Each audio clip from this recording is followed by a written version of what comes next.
Vamos agora para Luiz Zanin, crítico de cinema, jornalista cultural, sempre aqui com a gente às sextas, nesse momento tão aguardado, em que a gente está prestes a sextar.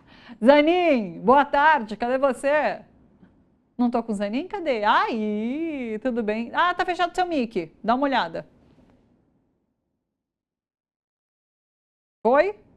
Deixa eu ver. O Zanin que está em Curitiba, né, para o festival que está acontecendo por lá. Enquanto ele abre o microfone, deixa eu trazer as informações aqui para vocês. Ele está em... É isso, o Festival Olhar de Cinema, que acontece em Curitiba. É um dos mais importantes do país. Zanin que faz esse circuito todo ano, né? Vai de um festival para outro, porque são vários que acontecem assim, um coladinho no outro. E ele está por lá para trazer as informações para a gente. Está no começo, inclusive, esse festival Olhar de Cinema. Ele já viu alguns filmes, mas vamos falar antes sobre as principais estreias no cinema. Tem diquinha também de streaming sempre por aqui. Agora sim, Zanin, tudo bom? Acho que sim, tá me ouvindo? Te ouço super bem. Você está bem por aí?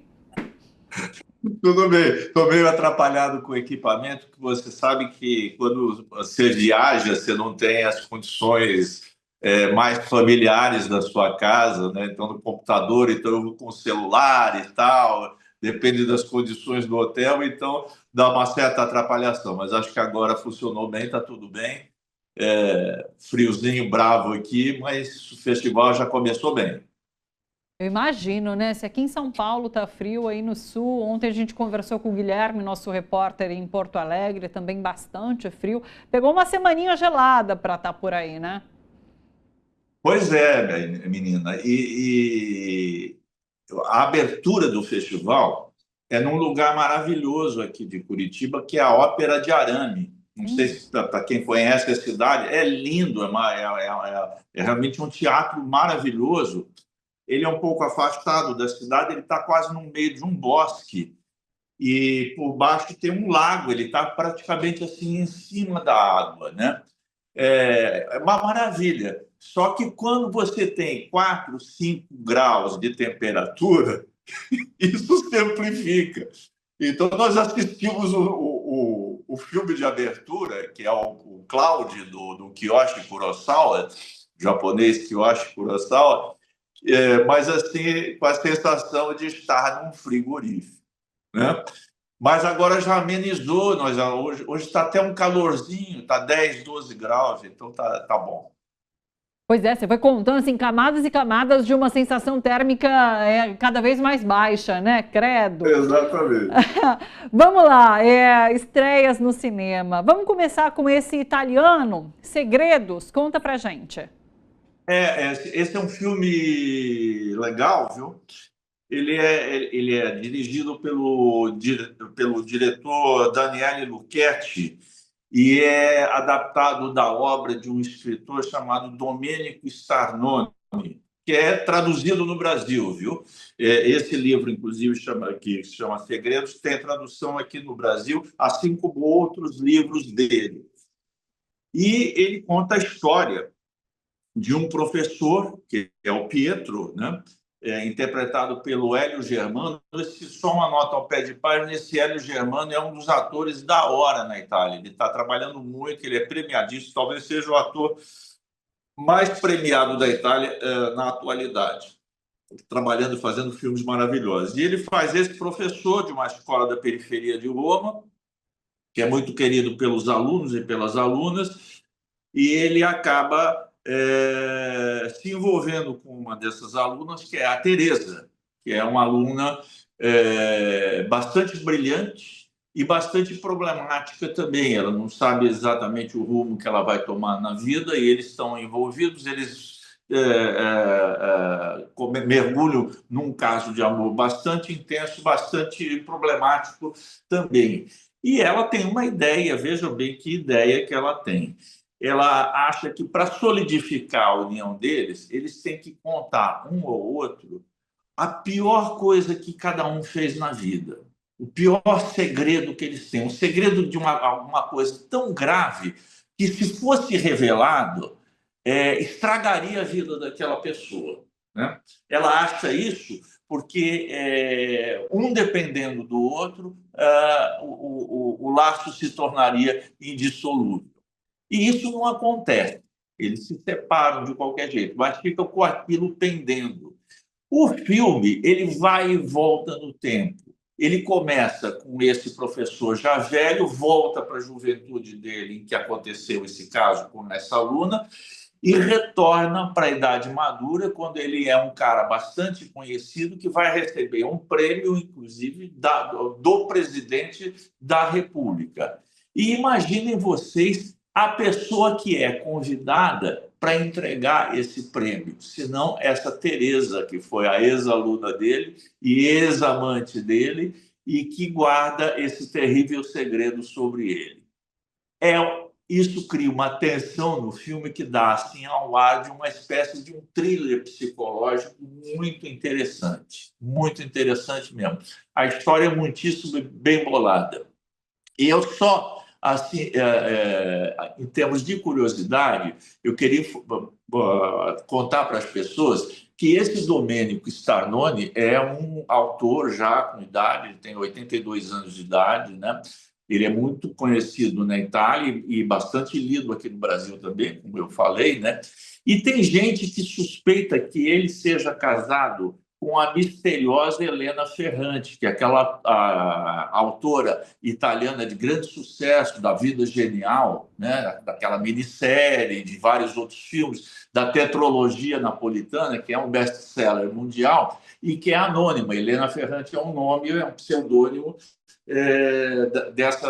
dessa escritora. Há quem desconfie que seja a esposa do Domenico Starnone, mas não existem provas disso. Só assim para dizer para vocês que o suposto casal seria muito misterioso, porque os dois são escritores e de grande sucesso.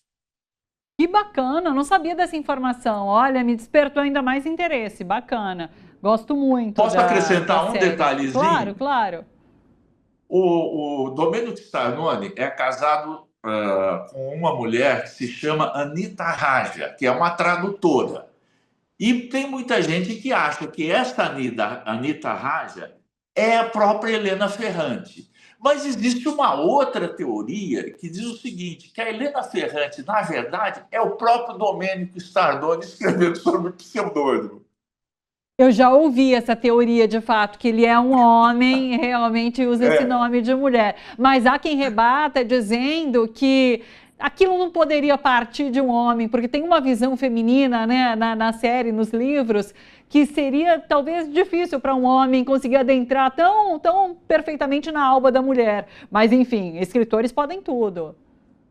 Podem tudo, mas eu compartilho com a sua opinião, viu, Thalita? Porque quem leu a Helena Ferrante, eu me apaixonei por essa escritora. Totalmente. E você não consegue parar de ler. Mas foi assim, eu considero uma das vozes literárias femininas mais poderosas da atualidade, né? Eu acho muito difícil um homem entrar nesse papel, mas como você falou, em arte tudo é possível, né? Além da Amiga Genial, tem aquele filme, né, aquele livro que virou filme, que é A Filha Perdida, que tem uma questão de maternidade, né? Que, mais uma vez, para um homem escrever aquilo é muito difícil, né? Então... muito difícil. Teria que ser um gênio, né? Totalmente. Não, achei bacana essa informação complementar. Próximo, a gente tem o apenas razoável, segundo você, francês June John. Diga mais pra gente. Esse June John é dirigido por um francês chamado Luc Besson, mas que é um francês que é apaixonado pelos Estados Unidos. Toda a obra dele é uma obra assim, meio desenhada como são os blockbusters americanos, né? Ele é fã dos Estados Unidos, e esse filme também é feito nos Estados Unidos com atores e atrizes americanas. É interpretado pela Matilda Price e Luke Stanton-Head, que são norte-americanos. E eles formam esse casal, June e John, que é meio decalcado, assim, num clássico de amor bandido, vamos dizer assim, que é Bonnie and Clyde, a história que é verídica sobre um casal que é apaixonado, que se dedica ao crime e tal, e foi filmado lá na década de 60 pelo Arthur Penn. né? E que se transformou num clássico da chamada nova Hollywood, que os diretores que renovavam a linguagem do cinema norte-americano estavam surgindo naquela época. O próprio Arthur Penn, Martin Scorsese, Francis Ford Coppola e outros grandes diretores talentosos que renovaram o cinema americano naquela época, na virada da década de 60 para a década de 70, começo da década de 70. E ele faz uma espécie de refilmagem. Esse John, ele é um cara que trabalha no lugar e tem uma vida totalmente tediosa, tal, até o dia que ele conhece essa figura chamada June, que é uma mulher absolutamente encantadora. Ele conhece no metrô, mas não consegue falar com ela, porque estão separados por um vidro. Aí ele faz uma pesquisa na internet, consegue chegar a ela, e eles engatam um caso amoroso. Só que ela é uma pessoa assim, perdão, ela é uma pessoa assim que toma atitudes extremas e acaba arrastando o pobre rapaz lá, que está apaixonado, por uma série de coisas assim bastante fora do eixo da vida dele até então, que era ser um empregado todo certinho, ganhar bem e fazer uma carreira chata, porém estável no estabelecimento bancário e tudo mais, né? Então, é um filme de aventuras que se baseia naquele filme antigo, dos anos 60, né? Mas não tem o charme daquele filme dos anos 60. E ele é muito, para o meu gosto, é muito cheio de clichê. Agora, para quem gosta de um filme movimentado, assim, não leve, porque tem muita violência no filme também, não leve, mas assim, cheio de aventuras, movimentado, para você dar uma desestressada, esse filme é legal. Mas não é um grande filme mesmo, não é? Isso não se pode dizer. Gostei do apenas razoável. Me pareceu delicado. Um grego interessante, Síndrome da Apatia. Conta pra gente. Eu vou comentar rapidamente esse filme, Tá. porque nós já falamos dele aqui quando ele passou numa mostra, né? Mostra, se não me engano, foi na Mostra do Cinema Europeu, que ele passou recentemente, e fala de refugiados políticos russos e que imigram para a Suécia, mas tem muita dificuldade de regularizar a residência deles, de ter papéis que autorizem eles a ficar no país e trabalhar. E isso é uma síndrome que parece que é conhecida, que existe mesmo dos imigrantes, dessa insegurança, dessa incerteza e do medo de serem voltados para o país de origem deles, de onde eles saíram por causa de posições desfavoráveis, seja por guerra, seja por carência econômica ou qualquer catástrofe natural.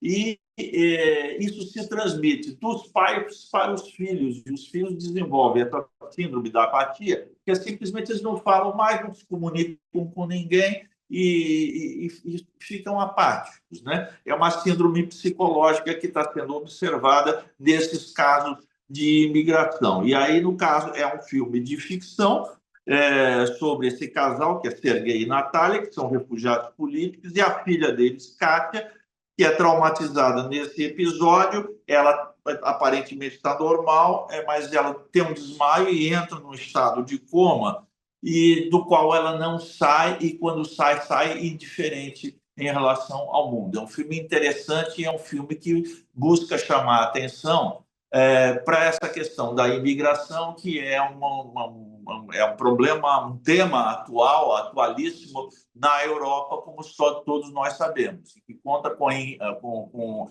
a falta de compreensão e de falta de humanidade, principalmente dos governos de direita que estão proliferando lá pelo velho continente. Então, é um filme interessante que documenta isso, mas documenta usando a linguagem da ficção cinematográfica. Pois é, já li algumas reportagens sobre casos como esses que são reais e é algo assustador. E, assim, ainda mais sendo com crianças, muito assustador, puxa. Exatamente. Comédia dramática alemã, O Grande Golpe do Leste. Essa eu achei divertidíssima e é baseado num fato real que aconteceu por ocasião da reunificação das Alemanhas. Quando cai o Muro de Berlim, as Alemanhas vão ser reunificadas, a Alemanha Oriental vai deixar de existir, vai existir de novo a Alemanha unificada. E uma das etapas para essa reunificação é a unificação econômica, ou seja, eles, durante o tempo de separação, eles tinham duas moedas diferentes. Tinha o Deutsche Mark, que é o marco alemão, e havia o marco da Alemanha oriental. E esse processo de unificação, na verdade, é uma absorção do marco da Alemanha oriental pelo marco alemão, que é uma moeda forte e corrente internacionalmente, né? E acontece o seguinte, é feita essa conversão da seguinte forma, as pessoas têm um prazo, os alemães orientais têm um prazo para depositar o dinheiro que eles têm, né, e transformar esse dinheiro no dinheiro que vai ser o dinheiro corrente dali para frente, né? E esse dinheiro vai sendo recolhido e é colocado num bunker, né, para sair de circulação, para ser destruído e sair de circulação. Mas algumas pessoas descobrem o esconderijo desse dinheiro e assaltam e saem com sacos e sacos de uma moeda que vai virar papel pintado, não vai valer nada dali a alguns dias. Mas nesses dias ela ainda tem validade. Então eles usam loucamente essa moeda para comprar tudo que puderem comprar e depois transformarem essa mercadoria na moeda vigente. O que é interessante é o seguinte: primeira coisa, isso aconteceu de fato e foi descoberto só anos depois, quando eles estavam fazendo as estatísticas econômicas, e eles descobriram uma grande anomalia de circulação de moeda naqueles dias que antecederam a unificação. Segundo, que eles imaginam o seguinte, que é um bairro proletário onde estão as pessoas que assaltaram esse bunker, né? E o assalto, eles imaginam que foi um assalto coletivo, eles chamaram outras pessoas para ajudar, e aí existe uma divisão dentro da comunidade para saber se eles usam esse dinheiro que eles conseguiram para resolver seus problemas pessoais ou se eles usam o dinheiro coletivamente para fazer, sabe o quê? Para tentar recuperar uma fábrica que estava obsoleta e na qual todos eles trabalhavam e transformar aquilo numa fábrica moderna e rentável que empregasse todos eles. Ou seja, a situação individual versus a situação, a opção coletiva pela solução para toda a comunidade. É muito interessante, tem umas coisas muito engraçadas e... Perdão. E uma das atrizes que trabalha nesse filme é a Sandra Hüller, que a gente conhece de um filme que foi muito famoso no ano passado, um filme francês chamado Anatomia de uma Queda, que ganhou todos os prêmios. Era uma atriz fantástica e ela é uma das pessoas dessa comunidade envolvida com dois maridos. É uma pessoa que faz o que hoje se chama um trisal. Então, ela dá esse toque também da modernidade e das questões familiares contemporâneas nessa comédia, que é uma comédia econômica com base real e que é muito inspirada, é muito engraçada. Eu me diverti muito vendo esse filme. Bacana. Comédia é sempre bom por aqui, né? Fica como dica também para quem curte. E temos um filme de terror brasileiro, tem para todos os gostos hoje, viu? Filme de terror brasileiro também. Tá vendo como está diversificada o leque de estreias essa semana, né? Um terror brasileiro, que estão aparecendo. A gente não Prédio tinha grande... Vazio chama Prédio Vazio, do Rodrigo Aragão. A gente não tinha grande tradição de filme de terror aqui. Tinha os filmes do Zé Mujica Marins, do Zé do Caixão, mas não tinha um grande volume de filmes. E hoje tem um fenômeno engraçado, porque a moçada nova do cinema se liga muito no terror, né? Gostam de terror, consomem muito filme de terror estrangeiro e estão fazendo o terror nacional. E esse é um dos bons filmes de terror. Essa é a história de uma garota que vai em busca da mãe, que ela está desaparecida ela desapareceu no último dia de carnaval na cidade de Guarapari, no Espírito Santo. E essa garota vai em busca da mãe e descobre um prédio aparentemente abandonado e que a mãe, no qual a mãe teria alugado um apartamento para passar a temporada de carnaval nessa praia tão badalada do Espírito Santo.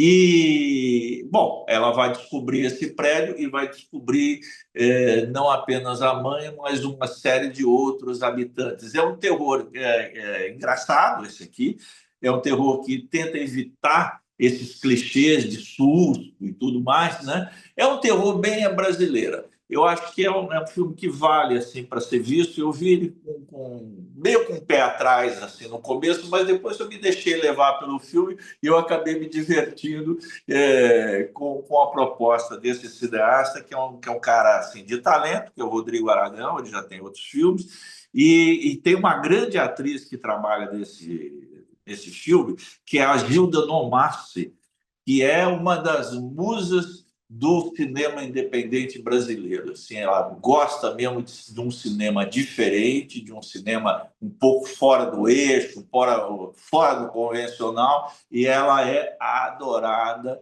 pelos diretores jovens. E eu gosto muito dela, nós conhecemos ela pessoalmente, dos festivais e tudo mais, eu gosto muito dela. É uma pessoa também extraordinária. E é um talento de atriz que empresta bastante desse talento para a qualidade desse filme aí. Vale a pena ver.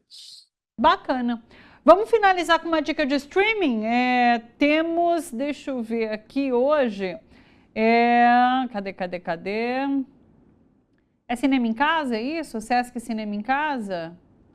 Eu coloquei como stream o Cinema em Sim. Casa, porque, para mim, é sempre uma dica recorrente, todo mundo sabe, essa plataforma do Sesc, porque é uma plataforma gratuita, de alta qualidade, tanto técnica dos filmes, né, como da escolha, da curadoria dos filmes. Então, não tem filme ruim ali. É uma coisa que vocês gostam de um cinema e não querem gastar dinheiro, porque lá é tudo de graça, é uma dica para entrar permanentemente, porque eles vão renovando, eles vão colocando filmes assim, periodicamente, filmes novos, e depois tiram outros. Então é bom a gente estar sempre atualizado para o que está entrando. E o que está entrando, eu destaco dois filmes aí. Um é um documentário muito bom chamado Trilha Sonora para um Golpe de Estado, que mostra como o jazz e os artistas do jazz americano foram levados por uma espécie de uma política de boa vizinhança, bastante violenta, na verdade,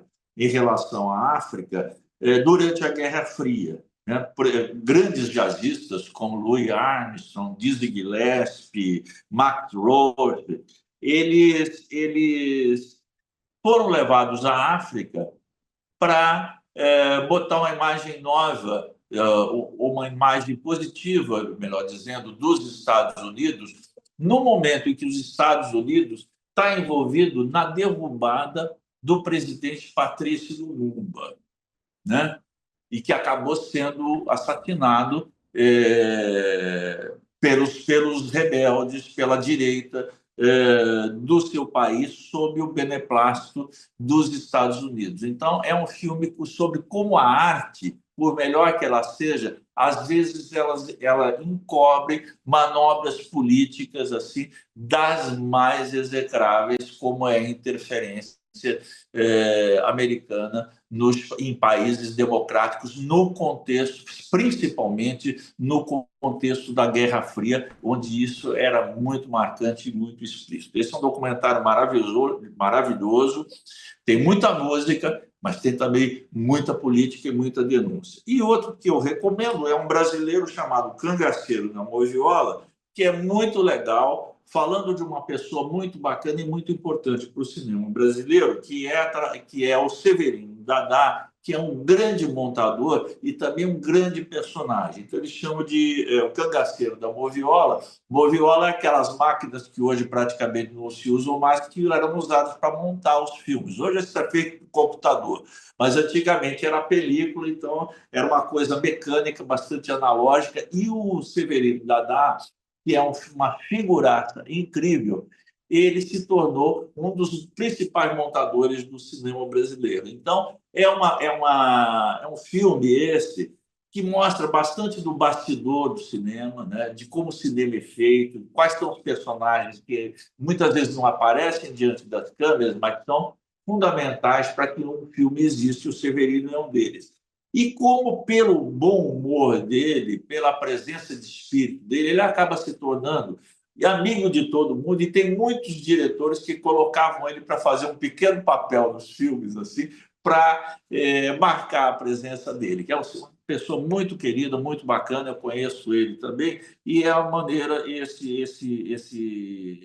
esse filme é uma maneira de conhecer esse grande técnico que montou filmes como Tenda dos Milagres, do Nelson Pereira dos Santos, Ladrões de Cinema, do Fernando Cone Campos, né? E outras obras-primas do cinema brasileiro. E é também uma grande figura. É diversão garantida ver esse filme aqui.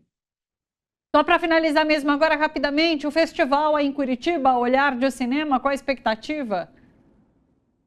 Então, Thalita, o festival começou, como eu falei, naquela noite, foi anteontem, bastante fria, com esse filme japonês chamado Cloud, que é um filme bastante interessante, que deve brevemente entrar nos nossos cinemas, né?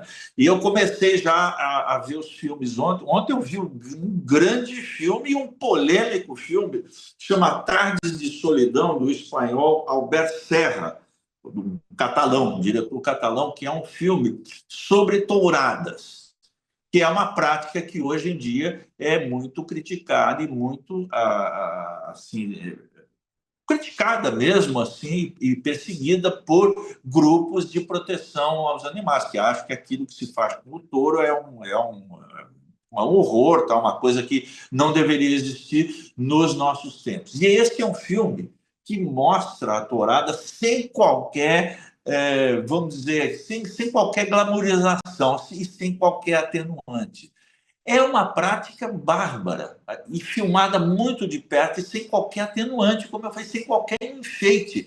Mas, ao mesmo tempo, é uma prática muito envolvente, muito tradicional. E o diretor é como se ele não tomasse posição e deixasse que aquele espetáculo grotesco que se desenrola diante das nossas vistas, grotesco, porém de uma misteriosa beleza, que o espectador pudesse, com esses elementos que são sensoriais, né, fazer um julgamento disso aí, por si mesmo, tomar sua própria posição em relação a isso. Será que é uma prática mesmo bárbara, que não deve mais existir, deve ser proibida? Ou será que faz parte de uma tradição tão forte da Espanha que não pode ser abolida sob pena de se perder alguma coisa de muito precioso lá? É uma questão em aberto, né?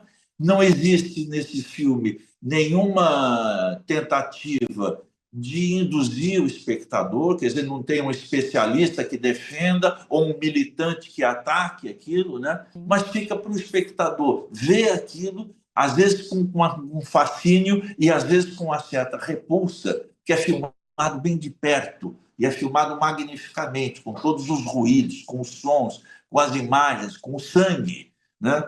Então, é uma experiência cinematográfica absolutamente incrível e que deixa a gente, Thalita, perplexo, deixa a gente sem chão. Eu fiquei assim. Puxa, realmente, Você sabe violento. que você sabe quando você sai de um filme e alguém te pergunta, você gostou? Eu falei, não sei ainda. Me causou uma impressão, mas não sei se gostei ou não. Mas é um filme marcante, é um filme único e ganhou todos os prêmios. Para vocês terem ideia, ele ganhou o principal prêmio, que é a Concha de Ouro, no festival mais importante da Espanha, que é o Festival de San Sebastián. E ele foi capa, esse filme, da mais famosa revista de cinema do mundo, que é a francesa Cahiers de Cinema. Ele ganhou capa e ganhou 8 páginas internas só sobre esse filme, com entrevista do diretor, entrevistas de escritores que pensaram sobre a questão da tourada. É uma coisa assim, um material maravilhoso que eles só concedem para filmes muito importantes. Então, esse é um filme assim, vamos esperar com muita ansiedade que ele entre no circuito brasileiro, porque eu não sei ainda se ele já foi comprado por algum distribuidor ou se está só passando aqui no festival, mas para os cinéfilos, eu digo aí, ponham esse filme no seu radar, porque é um dos filmes importantes do nosso tempo aqui. Ainda que seja preciso digeri-lo, né? Depois de ver esse tempo aí que você vai ter agora pelos próximos dias. Segue até dia 19, tá bom? Festival de Curitiba. Zanin está acompanhando por lá, depois traz mais detalhes aqui pra gente. Zanin, bom festival, beijo grande para você, boa semana por aí. Beijão aí para você, para todo mundo, até a próxima semana. Até.